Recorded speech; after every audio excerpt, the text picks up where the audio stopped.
आपके पास Samsung Galaxy F23 है, A23 है, M23 है, तो उसके अंदर सिस्टम साउंड हो या फिर डायल पैड हो या फिर टच साउंड हो, उसको कैसे बंद कर सकते हैं। यानी कि जैसे कि आप किसी को भी कॉल मिलाते हो, जस्ट लाइक नंबर मिलाते हो, तो इस तरह से आपका फ़ोन टू टू की आवाज़ करता है। तो इसकी साउंड को बंद करने के लिए आपको जाना होता है सेटिंग पे।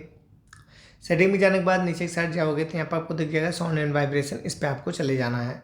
जाने के बाद यहाँ पे आपको देखना है ये वाला ऑप्शन सिस्टम वाइब्रेशन, सॉरी, यहाँ पे दिख जाएगा सिस्टम साउंड, इस पे आपको चले जाना है। जाने के बाद यहाँ पे आपको दिख जाता है डायल पैड टून, इसको आप टैप करके इनेबल कर दोगे तो जो टू टू की आवाज़ आती है वो चालू हो जाती है। बाकी बंद करना है यहाँ से बंद कर लेंगे। बाकी किसी को भी आप टाइपिंग करते होंगे तो कीबोर्ड का एक आवाज़ आता है टिक टिक टिक की, अगर उसको बंद करना है यहाँ से कर लेंगे। बाकी चार्जिंग साउंड को ऑन करके रखना है, स्क्रीन लॉक साउंड को आपको बंद कर देना है।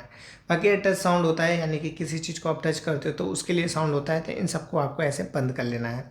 ठीक है, करने के बाद यहाँ पर आपको दिखेगा गैलेक्सी, तो इस तरह से आपका फ़ोन में साउंड आता है। अगर आपको साउंड लगाना है, चेंज करना है, तो यहाँ से डायरेक्टली आप साउंड भी चेंज कर लेंगे।